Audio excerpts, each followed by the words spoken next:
মুখ্যমন্ত্ৰী ডক্টৰ হিমন্ত বিশ্ব শৰ্মালৈ আমাৰ মাধ্যমৰ যোগেদি আজি আগবঢ়াম এটা বিশেষ খবৰ। এখন চিকিৎসালয়ৰ কথা ক'বলৈ বিচাৰিছোঁ, যিখন চিকিৎসালয়ত মাথো 4খন বিচনাযুক্ত এটা মাথো কোঠালিতে ভৰ্তি হয় প্ৰসূতি আৰু ৰোগী। প্ৰসূতিৰ বাবে নাই কোনো সুকীয়া কোঠা, সকলো একেটা কোঠাতেই ভৰ্তি কৰা দেখা গৈছে। যিখন হস্পিটেল বা যিখন চিকিৎসালয়ত দেখা গৈছে যে প্ৰসূতিৰ বাবে মাথো সাধাৰণ যি প্ৰসৱ, স্বাভাৱিক প্ৰসৱহে মাথো সম্ভৱ। যিখন চিকিৎসালয়ত ফাৰ্মাচী বা লেবৰেটৰীত নাই পৰ্যাপ্ত পৰিমাণৰ কৰ্মচাৰী। যিখন ফাৰ্মাচী বা যিখন হস্পিটেল, সেই হস্পিটেলত আছে মেচিন কিন্তু এক্সৰে নহয়। আন্তঃগাঁথনিৰ অভাৱ আছে, ইয়াৰোপৰি ডক্টৰৰ অভাৱ আছে। সকলো সুবিধাৰে অভাৱ হৈ আছে অভয়াপুৰীৰ এখন চিকিৎসালয়। যিখন চিকিৎসালয় থাকিও নথকাৰ দৰে হৈছে। সেই স্থানীয় লোকসকলৰ বহু অসুবিধা হৈছে। এটা বেমাৰ হোৱাৰ মাত্ৰকে যাব বিচাৰিলেও সেইখিনি সুবিধা পোৱা নাই অভয়াপুৰীৰ চিকিৎসালয়খনৰ পৰা, যাৰ বাবে ৰাজ্যৰ মুখ্যমন্ত্ৰী হিমন্ত বিশ্ব শৰ্মালৈ আহ্বান জনাইছে বা কাকতি মিনতি কৰিছে যে হস্পিটেলখন পুনৰাই নিৰ্মাণ কৰিব লাগে, সকলোখিনি সুবিধা দিব লাগে, পৰ্যাপ্ত পৰিমাণৰ কৰ্মচাৰী লাগে, মেচিনসমূহে কাম কৰিব লাগে, বিভিন্ন কোঠালি লাগে, কিয়নো প্ৰসূতি আৰু ৰোগী একেলগেই ভৰ্তি হয়। গতিকে সকলোখিনি সুবিধা উপলব্ধ হ'লে স্থানীয় লোকসকলে যেন মহাসংকটৰ পৰা কিছু পৰিমাণে হ'লেও পৰিত্ৰাণ পাব। তাৰ বাবে মুখ্যমন্ত্ৰী হিমন্ত বিশ্ব শৰ্মালৈ জনাইছে কাটৰ আহ্বান। আমি সবিশেষ খবৰ লৈ আহিছোঁ প্ৰত্যেকগৰাকী দৰ্শকৰ বাবে। আমি সম্পূৰ্ণ দেখাব চেষ্টা কৰিম। আমাৰ সাংবাদিকে যি যুগুত কৰিছিলে সমগ্ৰ দৃশ্য বা ভিজুৱেলছ, সেই ভিজুৱেলছৰ লগতে আমাৰ মন্তব্যও আছে সেই লোকসকলৰ, কিদৰে সকলোৱে স্মাৰক পত্ৰ প্ৰেৰণ কৰিছে। লগতে মুখ্যমন্ত্ৰী হিমন্ত বিশ্ব শৰ্মাক জনাইছে আহ্বান যে অতি সোনকালেই সেই চিকিৎসালয়খন মেৰামতি কৰিব লাগে, অন্যথা সেই স্থানীয় লোকসকল পৰিব মহাসংকটত। লৈছোঁ সবিশেষ খবৰ প্ৰত্যেকগৰাকী দৰ্শকৰ বাবে। এই মুহূৰ্তত এটা খুবেই গুৰুত্বপূৰ্ণ খবৰ। 4খন বিচনাৰ এটা মাথো কোঠাতে ভৰ্তি হয় প্ৰসূতি আৰু ৰোগী। এইখন হৈছে অভয়াপুৰীৰ এখন চিকিৎসালয়।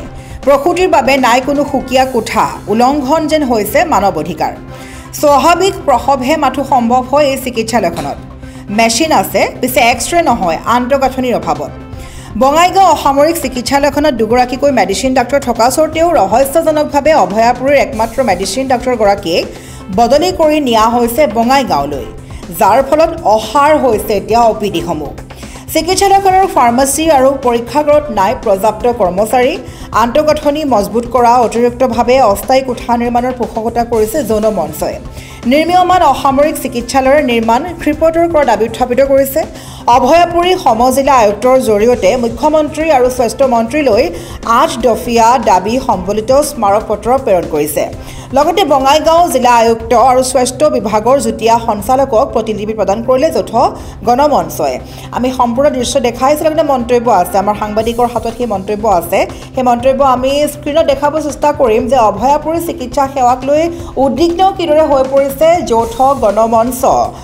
গণমঞ্চ উদ্বিগ্ন হোৱা পৰিলক্ষিত হৈছে। অভয়াপুৰীত বৃহস্পতিবাৰে ৰাজ্যিক চিকিৎসালয়ৰ পৰিদৰ্শন বৃহত্তৰ অভয়াপুৰী গণমঞ্চৰ। তাৰ পাছতেই যিবোৰ সমস্যাত ভুগি আছে অভয়াপুৰীৰ স্থানীয় লোকসকল, সেই লোকসকলে এটা বেমাৰ হোৱাৰ মাত্ৰকে যাব ক'ত, এইটো বিভিন্ন প্ৰশ্ন উত্থাপিত হৈছে। তাৰ বাবে মুখ্যমন্ত্ৰী হিমন্ত বিশ্ব শৰ্মালৈ জনাইছে কাটৰ আহ্বান। অতি সোনকালে পুনৰ গঠন কৰিব লাগে, সুবিধাসমূহ দিব লাগে, অন্যথা অভয়াপুৰীৰ সেই স্থানীয় লোকসকল ক'ত যাব? এটা বেমাৰ হোৱাৰ মাত্ৰকে তাৎক্ষণিকভাৱে ক'ত লাভ কৰিব সুবিধা? সেইবাবে চিকিৎসালয়খনৰ ক্ষেত্ৰত স্মাৰক পত্ৰ প্ৰেৰণ কৰিছে মুখ্যমন্ত্ৰী হিমন্ত বিশ্ব শৰ্মালৈ। আৰু এই মুহূৰ্তত তেওঁলোকৰ যি মন্তব্য আছে সেই মন্তব্য প্ৰথমে শুনি লওক, আৰু তাৰ পাছতেই আমিও জনাম আমাৰ সংবাদ মাধ্যম যোগে যে অতি শীঘ্ৰেই অভয়াপুৰীৰ বাসিন্দাৰ বাবে যেন সোনকালে মেৰামতি হয় এই অভয়াপুৰী চিকিৎসালয়খন, কিয়নো চিকিৎসালয়খনত নাই কোনো সা সুবিধা, নাই কোনো কৰ্মচাৰী, নাই কোনো ডাক্তৰ। সেইবাবে প্ৰত্যেকটো যেন সুবিধাৰে উপলব্ধ কৰি দিয়ে অসম চৰকাৰে। তাৰ বাবে কাটৰ আহ্বান জনাইছে সংবাদ মাধ্যমৰ জৰিয়তে। শুনো আহক সেই বিশেষ মন্তব্য। নমস্কাৰ। ইতিমধ্যে আপোনালোকে অৱগত যে বৃহত্তৰ অভয়াপুৰী যৌথ গণমঞ্চই গঠন হোৱাৰ পিছত আজি আমি CDC মহোদয়ক আমি স্মাৰক পত্ৰ প্ৰদান কৰিবলৈ আহিছিলোঁ, আৰু তাৰ আগতে আমি আমাৰ যিটো ৰাজ্যিক চিকিৎসালয় তাত গৈ আমি পৰিদৰ্শন কৰি তাৰে অভাৱ অনাটন এইখিনি বুজ ল'লোঁ। তাত ৰোগীসকলৰ কি ধৰণৰ অৱস্থাত আছে সেইখিনি আমি জানিব চেষ্টা কৰিলোঁ। মূল কথাটো হৈছে কি, ইতিমধ্যে আমাৰ ইয়াতে অসামৰিক 100খন বিচনাযুক্ত অসামৰিক চিকিৎসালয় এখন স্থাপন হ'ব, আৰু তাৰ কাৰণে যি 30খন বিচনাযুক্ত আমাৰ ইয়াতে চিকিৎসালয়খন আছিল সেইখন ইতিমধ্যে ভাঙি দিয়াৰ কাম আৰম্ভ হৈছে। তাত নতুনকৈ 100 বিচনাযুক্ত অসামৰিক চিকিৎসালয়ৰ কাম আৰম্ভ হ'ব, আৰু সেইটোক আমি আমাৰ গণমঞ্চৰ তৰফৰ পৰা আমি স্বাগতম জনাইছোঁ, আমি আদৰণি জনাইছোঁ। কিন্তু তাৰ সমান্তৰালকৈ আমি এটা দাবী জনাইছোঁ আমাৰ স্মাৰক পত্ৰত যে কামখিনি কৰোঁতে অন্ততঃ 3-4 বছৰ সময় লাগিব। এই সময়সীমাৰ ভিতৰত আমাৰ অভয়পুৰী বা এই বৃহত্তৰ এলেকাৰ ৰোগীসকলৰ অৱস্থা কি হ'ব, গতিকে তেওঁলোকে যাতে পৰ্যাপ্ত পৰিমাণত যাতে সুচিকিৎসা পায় তাৰ বাবে যিখন আমাৰ ৰাজ্যিক চিকিৎসালয় আছে তাত অন্ততঃ নিম্নতম বুলি মই নকওঁ, অন্ততঃ যিখিনি প্ৰয়োজনীয় সা সুবিধাখিনি আমাক দিব লাগে, প্ৰদান কৰিব লাগে, যাতে দুখীয়া আমাৰ ৰোগীসকলে কিছু সকাহ পায় আৰু সুচিকিৎসা পায়। আৰু তাৰ কাৰণে আজি আমি স্মাৰক পত্ৰখন ইতিমধ্যে আমি CDC মহোদয়াক আমি প্ৰদান কৰিছোঁ। গতিকে চাওঁ পৰৱৰ্তী সময়ত আমি এই স্মাৰক পত্ৰখন আচলতে আমি মাননীয় অসমৰ মুখ্যমন্ত্ৰী মহোদয়লৈ আমি এড্ৰেছ কৰিছোঁ, আৰু ইয়াৰে কপি আমি অলপ পিছত আমি DC ছাৰকো দিম। আৰু ইয়াৰ থুলমূল কথা আমাৰ এইখিনিয়ে যে আমাৰ চিকিৎসালয়খন ইখনৰ কাম হৈ থাকক, আমি যিমান সোনকালে সমাপ্ত কৰে তাৰ কাৰণে আমি দাবীও জনাইছোঁ যাতে চিকিৎসালয়খন সম্পূৰ্ণ হওক। আৰু তাৰ সমান্তৰালকৈ আমাৰ ৰাজ্যিক চিকিৎসালয়ত আমাৰ যিসকল ৰোগী আহে, আমি গম পাইছোঁ যে এদিনতে 150-200 ৰোগী তাত আহে, গতিকে সেইখিনিক আমি সুবিধাখিনি প্ৰদান কৰাৰ কাৰণে আমি চৰকাৰক আমি দাবী জনাইছোঁ। গতিকে আমি ভাবোঁ আগন্তুক দিনত চৰকাৰে নিশ্চয় আমাৰ স্মাৰক পত্ৰখনৰ প্ৰতি সন্মান জনাই পদক্ষেপ গ্ৰহণ কৰিব, আমি আশাবাদী। অভয়পুৰী CHC সেইখন ভাঙি দিয়া হৈছে ইতিমধ্যে, আৰু ভাঙাৰ পিছত তাত নিৰ্মাণৰ কাম 100খন বিচনাযুক্ত যি অসামৰিক চিকিৎসালয় তাৰ নিৰ্মাণৰ কাম চলি আছে। কিন্তু আমি একে সময়তে লক্ষ্য কৰিছোঁ তাত সেই যিডোখৰ ভূমি, তাৰমানে 48 বিঘা ভূমি ইতিমধ্যে তেওঁলোকে জৰীপ কৰি উলিয়াইছিলে। 48 বিঘা মাটি আবণ্টিত মাটিত চিকিৎসালয়খন হ'ব, কিন্তু 48 বিঘা মাটিৰ ইতিমধ্যে বুজন পৰিমাণৰ এটা অংশ আমি বেদখল হোৱা বুলি আমি জানিব পাৰিছোঁ। সেই বেদখলো উচ্ছেদ কৰিব লাগে। বেদখল উচ্ছেদ কৰি আহল বহলভাৱে এই হস্পিটেলখন অতি ক্ষীপ্ৰ গতিত যথাসম্ভৱ ক্ষীপ্ৰ গতিত নিৰ্মাণৰ কাম সম্পূৰ্ণ কৰিব লাগে। মানে অভয়পুৰী অঞ্চলৰ সমজিলা অঞ্চলৰ বৃহত্তৰ অঞ্চলটোৰ ৰাইজে এই অসামৰিক চিকিৎসালয়খনৰ ওপৰতে ভৰসা কৰিব লাগিব। এতিয়া তাৰ সমান্তৰালভাৱে আমাৰ যি ৰাজ্যিক চিকিৎসালয় তাত যদিও CHCখন স্থানান্তৰ কৰা বুলি আমি ইতিমধ্যে গম পাইছোঁ, কিন্তু স্থানান্তৰ কৰাৰ পিছত CHCৰ যিটো মৰ্যাদা, সেই মৰ্যাদা কিন্তু ৰাজ্যিক চিকিৎসালয়ত নাই।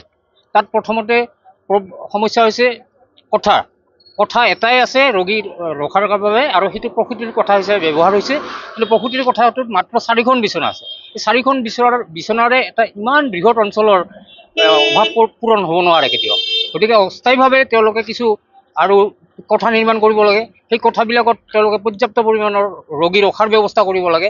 আজি সাধাৰণ এটা বেমাৰতো এই ৰাজ্যিক চিকিৎসালয়খনৰ পৰা বঙাইগাঁৱলৈকে ৰেফাৰ কৰিব লগা হৈছে। আজি আমি নিজে লক্ষ্য কৰিছোঁ যে তাত প্ৰসূতি ৰখাৰ সুব্যৱস্থা নাই। গতিকে সেই এটা।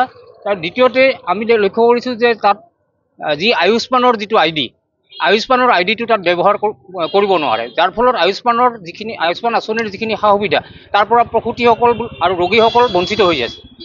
তৃতীয়তে তাত যিটো CHCৰ যিটো মৰ্যাদা হিচাপে যি চেম্পুল টেষ্ট কৰিব পাৰে লেবৰেটৰীত, সেই লেবৰেটৰীত টেষ্ট কৰাৰ যিটো নমুনা পৰীক্ষাৰ যিটো সীমা, সেই সীমাটো তেওঁলোকে যদি CHCৰ ID ব্যৱহাৰ কৰে তাত নমুনাৰ তেওঁলোকে 100ৰ ওপৰত নমুনা পৰীক্ষা কৰিব পাৰে। কিন্তু দেখা গৈছে CHCৰ ID তেওঁলোকে ব্যৱহাৰ কৰা নাই, ৰাজ্যিক চিকিৎসালয়ৰ ID ব্যৱহাৰ কৰি আছে, যাৰ ফলত 20টা বা 15টা তেওঁলোকে নমুনা পৰীক্ষাহে কৰিব পাৰে, বাকী ৰোগীসকল বঞ্চিত হৈ আছে। এনেদৰে এক্সৰেটো আছে, এক্সৰেৰ আন্তঃগাঁথনি দোহাই দি এক্সৰেটো বহা হোৱা নাই। এক্সৰে কিন্তু আছিলে CHCত। আমি দাবী কৰোঁ, অতি দৃঢ়তাৰে দাবী কৰোঁ যে তাত এটা আন্তঃগাঁথনি তৈয়াৰ কৰক, আৰু আন্তঃগাঁথনি তৈয়াৰ কৰি এক্সৰে মেচিনটো তাত বহাৰ ব্যৱস্থা কৰক। আৰু আমি বহুত এনেধৰণৰ সমস্যা আছে, যিবিলাক সমস্যা আমি ইতিমধ্যে আমাৰ স্মাৰক পত্ৰত উল্লেখ কৰিছোঁ। বিশেষকৈ ইয়াতে স্ত্ৰীৰোগ বিশেষজ্ঞ এজন আছে যদিও তেওঁ ডিপ্ল'মা হোল্ডাৰ, তেওঁ তাৰ উপৰি এজন স্ত্ৰীৰোগ বিশেষজ্ঞ লাগে, বিশেষকৈ মহিলা স্ত্ৰীৰোগ বিশেষজ্ঞ এজন লাগে, কাৰণ এজন পুৰুষ স্ত্ৰীৰোগ বিশেষজ্ঞই তাত কাম চলাই আছে। তাকো তেওঁ যিহেতু আন্তঃগাঁথনিৰ অভাৱ, গতিকে আন্তঃগাঁথনিৰ অভাৱৰ কাৰণে তেওঁ প্ৰসূতিসকলক পৰ্যাপ্ত সুবিধা দিব পৰা নাই, পৰ্যাপ্ত সেৱা আগবঢ়াব পৰা নাই। তাৰ উপৰিও এনাষ্টেচিয়াৰ যিজন মানুহ, আমাৰ অতি ইয়াতে নাই, অপাৰেশ্যন থিয়েটাৰ নাথাকাৰ কাৰণে এনাষ্টেচিয়াৰ যিজন ডক্টৰ আছিল তেওঁক বঙাইগাঁৱলৈকে বদলি কৰা হৈছে। অতিটো অতি শীঘ্ৰে ইয়াতে স্থাপন কৰিলে, অস্থায়ীভাৱে হ'লেও অতিটো স্থাপন কৰিব লাগে আৰু ইয়াত এনাষ্টেচিয়াৰ ডক্টৰ উপলব্ধ কৰাব লাগে। ঠিক তেনেকৈ মেডিচিন ডক্টৰ এজন আছিল, OPDত মেডিচিন ডক্টৰ এজনে যথেষ্ট সেৱা আগবঢ়াই আছিল। বঙাইগাঁও হস্পিটেলত ইতিমধ্যে MD দুজন থকাৰ পিছতো এই MD জনকো আমি দেখা পাইছোঁ তেওঁক বদলি কৰা হৈছে বঙাইগাঁৱলৈ। আৰু এই MD জনক আৰু পুনৰ উভতাই আনিব লাগে ইয়াতে, কাৰণ MD জন থাকিলে আমাৰ ৰোগীসকল যথেষ্ট উপকৃত হয়। গতিকে এনেদৰে আমি 8টা দাবী সম্বলিত এই স্মাৰকপত্ৰ আমি মুখ্যমন্ত্ৰী, অসমৰ স্বাস্থ্যমন্ত্ৰী, আমি সন্মানীয় আমাৰ মাননীয় সমজিলা আয়ুক্তৰ যোগেদি আজি প্ৰেৰণ কৰা হৈছে, আৰু আমি ইয়াৰ পিছত যুটীয়া সঞ্চালক আৰু জিলা আয়ুক্তৰ ওচৰত এই স্মাৰকপত্ৰ প্ৰদান কৰিম।